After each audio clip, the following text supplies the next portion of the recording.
So again, a little thing through about relationships. Obviously I'm in a bit of a position where, you know, with my soul fam and people supporting me at the minute, I'm in our home spaces and relationships, you know, we need to work on them and they're difficult, and humans come with this whole emotional spectrum that the other realms don't really have to deal with. So it's really interesting when we sort of want to enter into conscious relationships, because ultimately, you know, many of us, and there's loads of stuff online, it's like we are all trying to do, many of us are trying to do the work consciously on ourselves, because we realise that everything is a projection or a mirror of ourselves. And so in any relationship, we're looking at ourselves, or we've manifested that person, that partner, that lover, that opportunity, that colleague, whatever, and it's a mirror. So we can decide to respond to it erratically if we have not been able to learn how to regulate our emotions. And this is a practice for all of us. I know that sometimes I do feel things quite heated, and it takes me to a place of very intense emotions that I won't react in the same ways that I have, but it does come up. And so, you know, levels of energy rise, and it's better that people are away from me at that point. Not that, you know, I'm not a violent person, or nor do I get spiteful in my tongue, which, you know, people know if they've watched any of my videos. This is kind of one of my pet peeves, is in relationships desiring to come from a place where we're both on the same team. Like when we enter into disagreements, because disagreements is actually a positive thing. You know, if we try to better ourselves and want to be part of conscious relationships, all a disagreement is two people, you know, we're so different. One human and another human are going to have so many different programmings to sort of unravel together and to work through together if they so choose in a united way. So when we look at things from we are on the same team perspective, the whole idea of somebody else vocalizing their emotions and feelings and needs won't be seen as an attack, because the end goal is the same: love, betterment, peace, harmony between relationships. Whereas those of us who have been challenged or have decided not to look at the inner child healing or the wounding inside, will see any form of expression from somebody else, partner, family member, whatever, as an attack. And that instantly obviously puts someone on the defense. And so the person that's expressing just basic emotions and needs in a respectful way, because that's what we practice over time, is regulate emotions and to express them in healthy ways. Obviously, we may not get this it may not be healthy every single time, but we practice, because the intention is to have peaceful and harmonious relationships. And so when, as I said, sorry, this bit of a repetitive cycle, I think I've just repeated the same thing, but anyway, it's not the first time it's happened.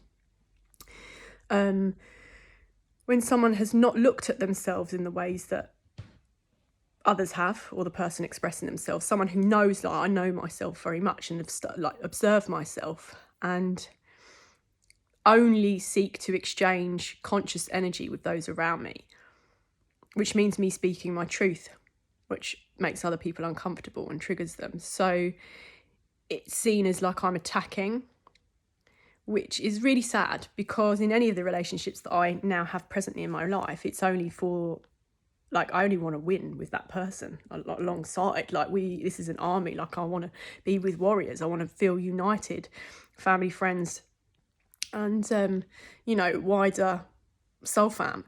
The intention is to ride this together for the betterment of ourselves, standing united.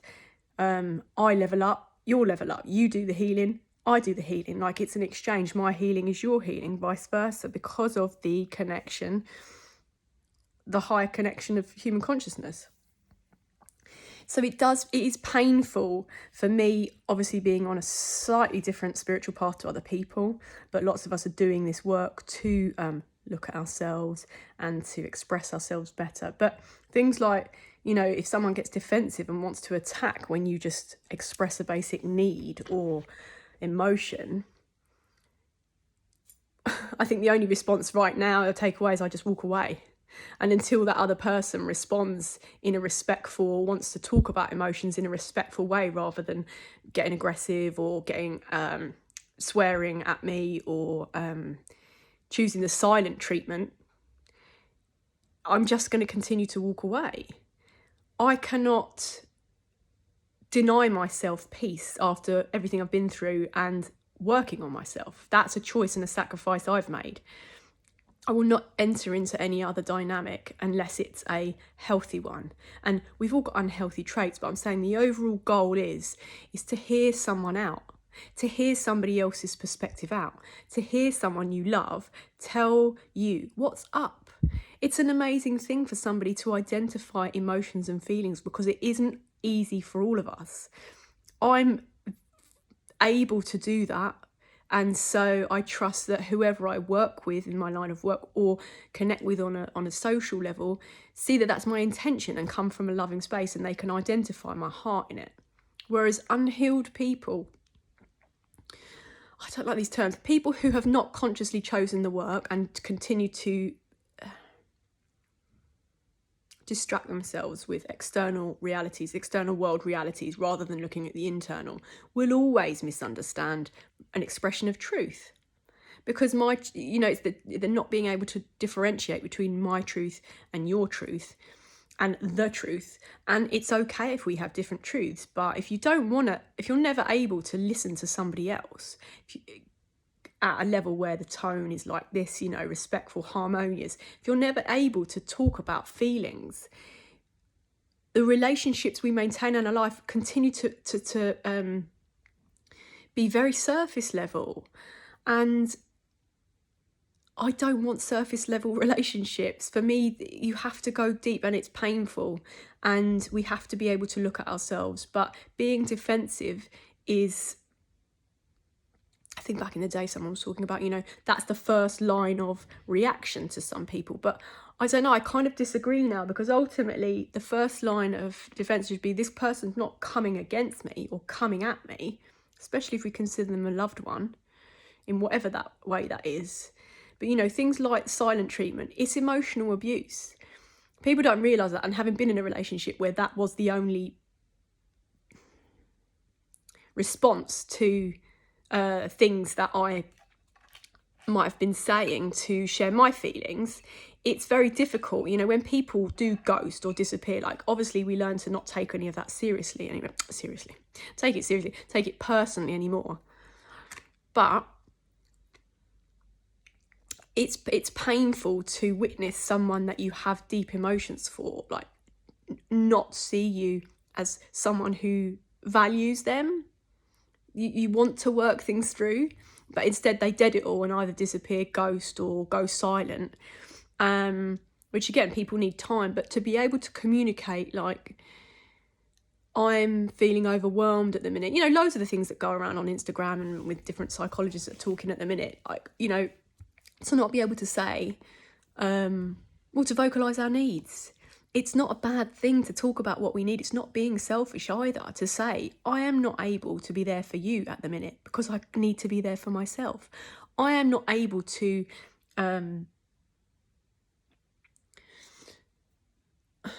sorry, there's so many throat chakra activations at the minute, so I'm feeling so much energy around my throat. I am not able to do X, Y, and Z because I need to rest. So many people, we adopt saying sorry all the time, and what are we sorry for? Like, I'm not talking about being cold-hearted and, going through life batting people left and right. But we don't need to be sorry for anything unless we're intentionally rude and aggressive and horrible or disappear.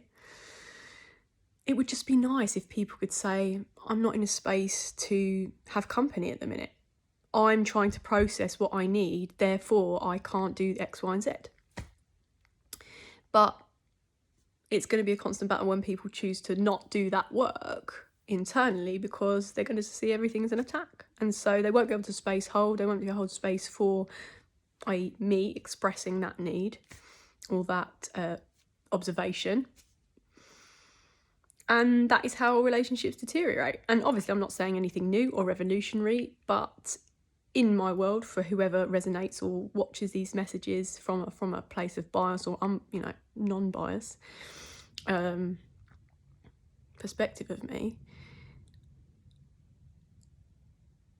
anyone that is in my life right now is on the same team of me. So if they have something to express to me, it's my duty as a friend or a family member or so, to listen with respect. There may be disagreements, but to be able to share is important. It's what keeps healthy relationships, family units, communities well-oiled. Emotions are very important because we all feel things in such different ways. And a friend of mine said a beautiful thing the other day. She had a dream and it was connected to someone in her family, and I think it was a child, and she just said she felt the emotions of this child, and it was huge. And even though this person, saw the child as really mature and wide-eyed and curious and able to hold an adult conversation, there was still a child. And so the level of sensitivity that they felt at these new emotions that are being experienced on the physical realm for the first time, like confusion or joy or saying a swear word as a child, which I swear anyway, but I'm talking about them singing things that adults would have a different view upon hearing the words, and an innocent child singing things that they've just picked up on the radio. Emotions are felt very, very deeply by children and by empaths and by sensitives. And so I think, was it yesterday? I don't really know. I put out so many of these videos. But when people cannot hold space or lack empathy and choose sympathy and looking down and wanting to overgive and overhelp and overextend themselves, I just heard someone said very clever, is that we end up it's the enabling. You end up making that person weaker because they don't know how to do things by themselves. And so, a bit of a mishmash. But I did want to express the notion of being on the same team as the people we're in loving relationships with. And when someone expresses needs or emotions, and nothing needs to be worked through immediately, but we do need to be able to see and hear each other and validate and feel understood. It is important to feel understood by those we love, even if we're on different life paths or not. We need to be able to hold space. Otherwise, someone like me, I will walk away. I preserve my peace at all costs, and I preserve the respect. I know the respect and the love that I deserve. And so I will not put time and attention into anybody that does not give that to me, because I give that freely. I say freely, I've got my boundaries and barriers up around who I'm interacting in my life on a daily basis, because I don't really go out too much. But that's the default for me, isn't it? Like love and respect. And then we see people's true colours over time. And so, yeah. Finally ending on, please try to hear people that you love side of things if we want to work through it. Otherwise, we're just going to end up sad and alone. And that's just not, nobody wants that. So we need to correct, we need to heal our behaviour. That's then going to end up putting us in a position like that, because those around us that continually try to be mindful, try to be empathic, are not going to stick around. If emotionally manipulative and behaviour and emotionally abusive tactics, whether the person is conscious or not of it is another thing, because I don't believe everybody, not in my life and my sort of situations I'm talking about, is intentional. But it's all to do with healing. Because at the end of the day, if there's true love there, it really can overcome a lot. If there is true love, if there is true understanding and respect of the other, especially if you're in a relationship, we're on the same team, we don't want to be fighting each other, and I'm not going to be doing any fighting. So preserve the peace at all costs.